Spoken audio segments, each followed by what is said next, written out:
Hi guys, today we will talk about how to change your phone number on your Threads app. We will go to figure out the solution or know how you can do that on your Threads app. All you have to do, just go down here, you click here on this sign here down, then it's going to take you here in this window, and you just go up, you click here on this sign here on app, then it's going to take you to settings window, and you just click here on accounts.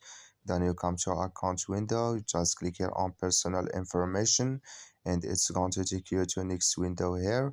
So just waiting, you click here on contact info here, and here you can add new contacts here or change your phone number.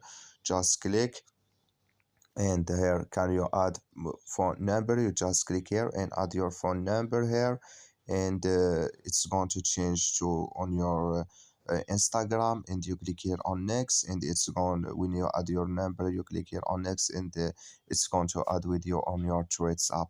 Thank you for your watching. Don't forget to support us by liking, subscribe.